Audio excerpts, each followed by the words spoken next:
And every year I take about 3 or 4 days and we go up to the mountains and we go chase deer.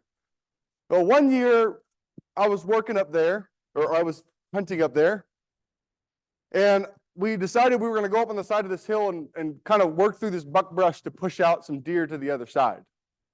And so me and my cousin go up on the side of this hill, and he goes up about 100 yards further than me, and he starts walking this way, and I get on this old logging road. And on the old logging roads, if you've ever seen them, they got these big mounds that they've kind of cut off the road so people won't drive on it.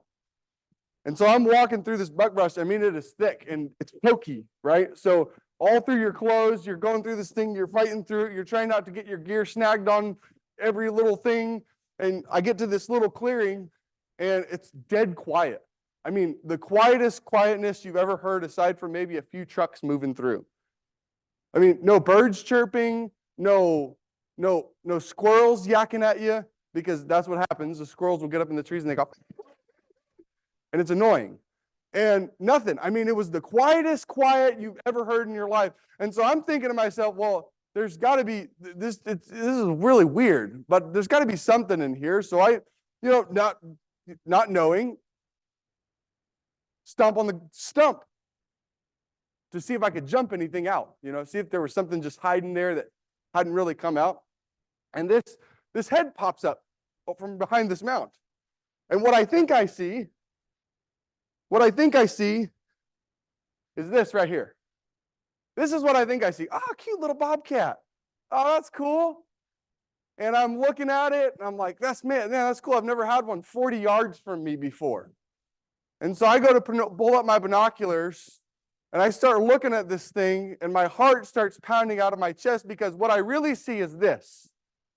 About 40 yards from me is a full-grown mountain lion. I mean, like from here to that podium, and it's just a dead lockdown stare down. I'm scared out of my mind. I'm not sure what I'm supposed to do. I'm standing there. I'm like, well, in California, you can't carry a gun when you bow hunt, so you got to carry a big old buck knife. So I pull out a knife and I knocked an arrow, and I'm like, all right, I'm ready to go to battle. But sometimes this is what happens to us, right? Sometimes what we see is not always what is. Sometimes what we're looking at, what we see, what we're examining isn't always what it is. I thought it was a bobcat. I mean, the difference is one could kill me and one couldn't.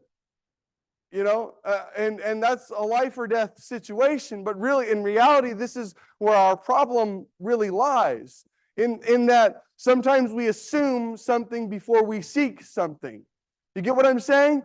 Sometimes we assume that what we see is exactly what we're seeing before we take the time to seek out what it actually is. Seek the clarity to see what it actually is. And we do this with all sorts of things, right? We do this with books. You ever pick up a book and go, that's an ugly cover, I'm not reading that book. You ever pick up, how about movies? You ever look at a movie cover and you're like, yeah, I'm not watching that. That looks terrible.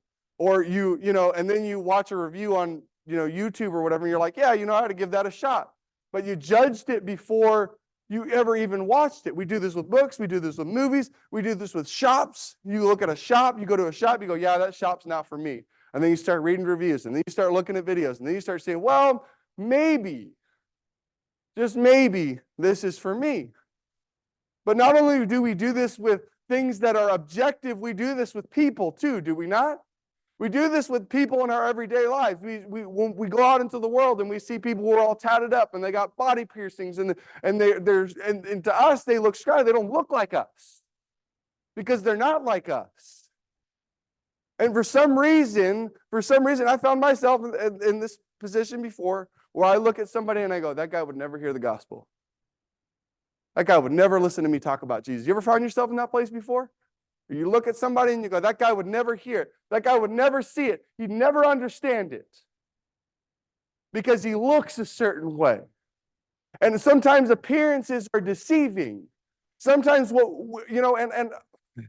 I like to consider myself a good judge of character, right? I see something, I see a sketchy figure. Yeah, we probably need to shy away from that. Yeah, we probably need to go this direction. Yeah, we probably need to move out of that area, right? And it's your instincts, it's your gut that tells you when to and when not to be in certain situations. And sometimes we use that gut to look at people and decide whether or not they could or would hear the gospel.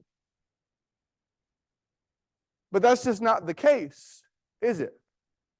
You see, because this is really what all you need to know, right? If you're going to tune out, fall asleep, this is the one thing you need to know before you take a nap today, okay? The one thing you need to know is that the way we see people is different than the way God sees people. That is the ultimate bottom line. The way we see individuals, because here it is, we see with appearances. We look at people and we say, okay, well, they're dressed a certain way, or they look a certain way, or they talk a certain way, or their hair's combed a certain way, and we judge based on what we see because that's all we can see. But that's the difference between us and God, is that God looks at the heart of an individual. Not what he's wearing on the outside, not what he's done in his past, because there's a lot of people who've done a lot of bad things in their past, and their scars in the present show where they've been in their past. But it doesn't mean that someone's undeserving of hearing the gospel. It doesn't mean that we don't need to go get a little uncomfortable, right? It doesn't mean that we need to step outside of our comfort zone and go, you know what? Maybe I can make friends with this person. Maybe I can build a relationship. They look nothing like me. But here's the thing. People who were nothing like Jesus liked Jesus. And if we're going to be like Jesus, this is the mindset we need to have, is that all people are deserving of hearing God's good news. Now, when we look at the story, this is the perfect example. The story of Zacchaeus is the perfect example of somebody with whom everything was wrong. So if you have your Bibles, go over to Luke chapter 19, verse 1 through 10 is where we're going to spend we're going to spend all our time this morning digging into this particular chapter. But to give you some context, we have to understand that there's a contrast between the character of Zacchaeus and the rich young ruler in chapter 18 and verse 35, or might be sooner than that. There's a contrast between these two individuals. You've got the rich young ruler who comes to Jesus and he says, "Good teacher, what shall I do to inherit eternal life?" And he says, "Why do you call me good? No one is good except God alone." And he tells the young man what he's lacking. And he walks away sorrowful, unwilling to give up his possessions. And then we see Jesus entering Jericho, where he heals Bartimaeus, gives him his sight back. And they're walking into Jericho, and there's this individual named Zacchaeus. He entered Jericho and was passing through. And there was a man by the name of Zacchaeus. Listen to this. He was a chief tax collector, and he was rich. Now think about that for a minute, right? You've got to put yourselves in the shoes of a first century Jew to understand kind of where these things have gone wrong and why this individual might have been looked down upon, right? Not only because he was small in stature, which we're going to learn in the next verse, but because he was considered a traitor to the Jewish people because he was working for the Roman government. Not only was he considered a traitor, but he was rich.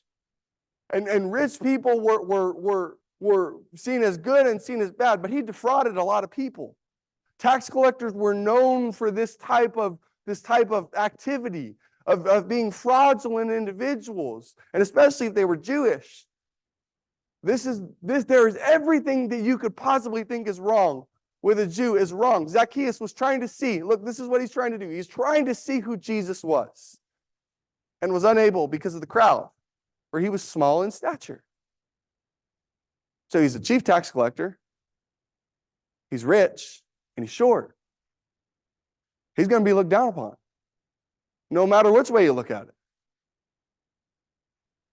Okay? Everything is wrong with this guy. You meet people like this in your life? Everything is wrong. There's not a thing right with this person where they could. But that's the thing, is that life is messy. People are messy. People aren't perfect. Even Christians aren't perfect. I don't know if you knew that one, but Christians aren't perfect either. And we meet these people in life like Zacchaeus, with whom everything is wrong, with whom everything we're looking down upon. Well, he never, right? He doesn't belong with us. He doesn't belong here. because he's not X, Y, Z, A, B, C, D, whatever you want to list it. Because he doesn't fit the mold, he doesn't belong. But that's not the way that Jesus operated. So here's Zacchaeus' effort, right? He's a chief tax collector. He wants to see who Jesus is, so he runs ahead of the crowd. Now think about this for a minute. There's this giant, massive crowd of people that's surrounding Jesus as he's coming into Jericho because they've just seen him heal Bartimaeus. They've heard him teaching. They've seen him do miracles. They're following him in his last week of his life to Jerusalem, where he's going to go to die. And there's this mass crowd of people that's following him. You can imagine being a short person, trying to see. I can't see who this guy is. You're looking around. I don't know what that's like because I'm tall. I've always been tall. But if you're short, that's a different kind of story. Well, I'm trying to see who Jesus is. And this is the kind of effort that the individual who wants to see who Jesus is, he climbs up into a sycamore tree in order to see him, for he was about to pass through that way. This person with whom everything is wrong makes an effort to see who Jesus is. These are the kinds of people that Jesus was looking for, and these are the kinds of people that we're looking for. No matter what shape, form, kind they come in. We are looking for people who are seeking Jesus. We are looking for people who are making an effort. We are looking for people with whom God has struck some kind of chord and is trying to move in the right direction. Jesus is passing through. And Zacchaeus wants to see who he is. This is what Zacchaeus sees. Now we go to what Jesus sees. When Jesus came to the place, he looked up. Kind of ironic, right? That a man who's short in stature, not to mention the fact that Zacchaeus was probably not, 18 years old climbing trees, okay? This is probably an older man. You know how hard it is to climb a tree at 31 years old? It's incredibly difficult. I can still do it, but it's hard. And I can't imagine how much more difficult it is at an older age to try to climb a tree. Okay, so put yourself in that situation. You climb a sycamore tree to see who Jesus is, and then Jesus comes and ironically looks up at Zacchaeus, a man who's small in stature, a man who's a chief tax collector, a man who's rich, a man with whom everything is wrong. And this is what he says: Zacchaeus, come down, for today I must stay at your house. What? But Jesus, everything's wrong with this guy. What are you doing? And he hurried and came down and received him gladly. When they saw it, they all began to grumble. They all began to grumble. Will we grumble at somebody who received Jesus that didn't look like us, act like us, talk like us? What's our attitude towards this type of thing? Here he is. He received him gladly. When they saw it, they began to grumble, saying, he has gone to be a guest of a man who is a sinner. Here's Jesus, the most perfect person that ever lived, going to stay at the house of a sinner, a chief tax collector, a rich man, a short guy. Everything is wrong. And here's Jesus: I got to stay at your house. And people, why is he staying at his house? He's a sinner. That's going to make you unclean, Jesus. If you stay at the house of the sinner, if you associate with this sinner, if you associate with this individual who's not like us, it's going to make you unclean. And then look here, Zacchaeus stopped and said to the Lord, behold, half of my possessions. Look at the heart of Zacchaeus. This is amazing to me. That this is when he receives Jesus, this is what he says: behold, Lord, half of my possessions I will give to the poor. And if I have defrauded anyone of everything, I will give back 4 times as much. There's a heart of an individual who loves God with all his heart, mind, soul, and strength. Even though he's done wrong, he knows that Jesus can solve that problem. He knows that this is what he needs to do. The difference is between him and the rich young ruler. The rich young ruler didn't say this. The rich young ruler walked away sad. The rich young ruler didn't want to sell his possessions, and here's Zacchaeus, who's probably made more money than that rich young ruler. And he's saying, I give everything up to follow you. I give everything. I'll give all my stuff. I'll make my wrongs right. I'll do what I'm supposed to do. And Jesus said, today salvation has come to this house because he too is a son of Abraham. He's talking about a son of faith. This is an individual who lived by faith. An individual with whom everything was wrong. Yet he had a heart for the work of God. Yet he knew that Jesus could fix this problem. And then he drops this bomb.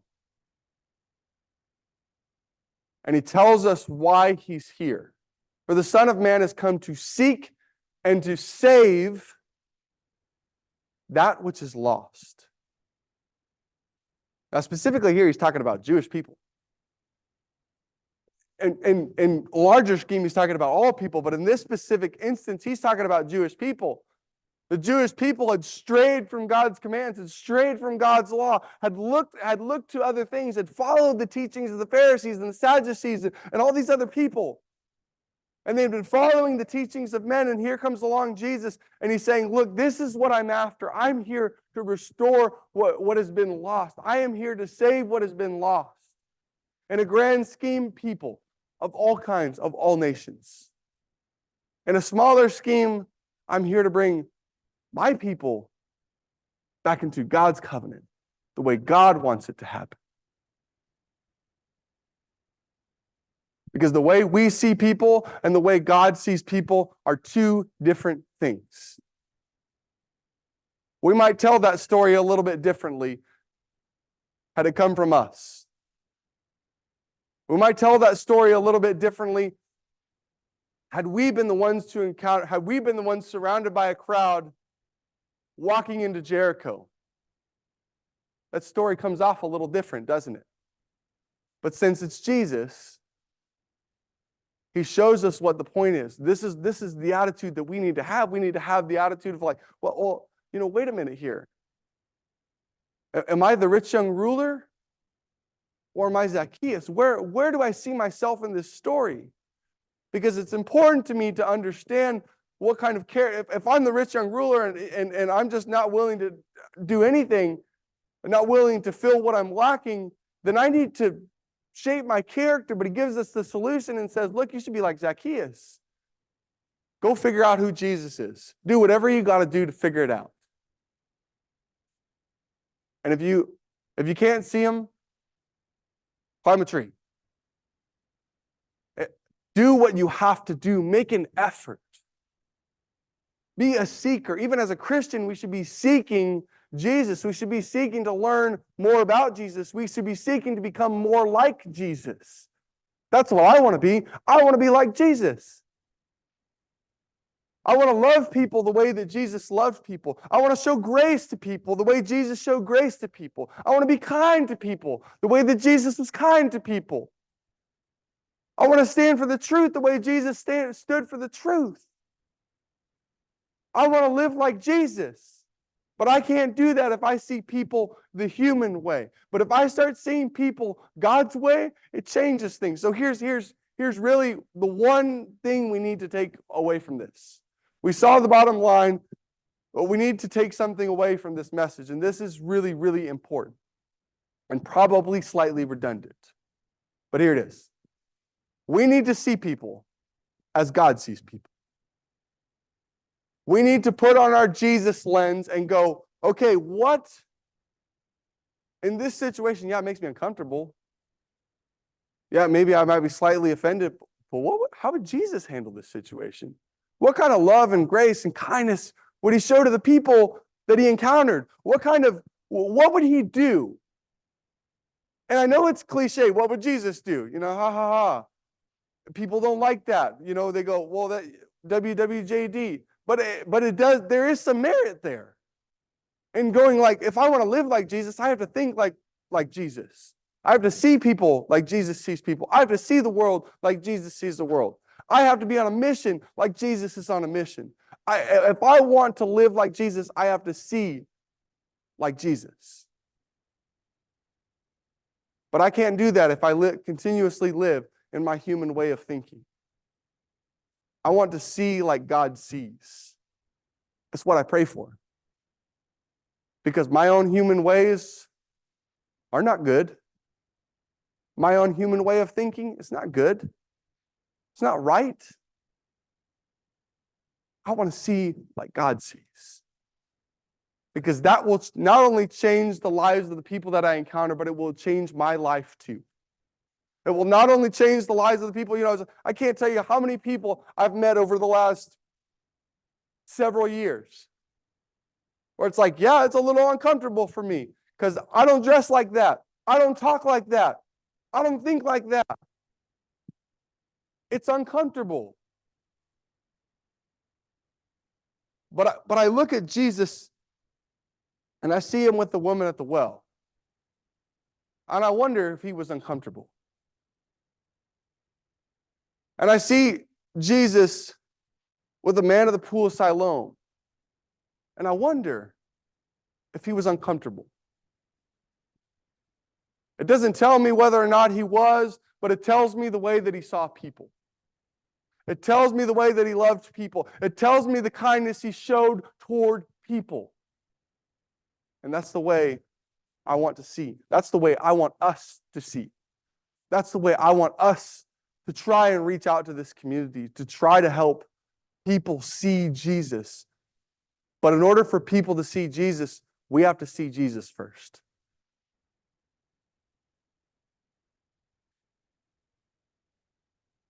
If you're here this morning and you have a need of any kind, you need prayer. You need to take the next step in your faith journey and be baptized as a Christian. Or maybe it is that you're just wanting to know more and you're wanting to study and you're wanting to dive deeper. We want to offer an opportunity for you to come forward and to do that. If you so desire, you can come and sit on the front pew. You can come talk to one of myself or one of the elders after the last song, and we'll be glad to help you in whatever step you would like to take. If you have a need and you'd like to come, please do so as we stand and sing.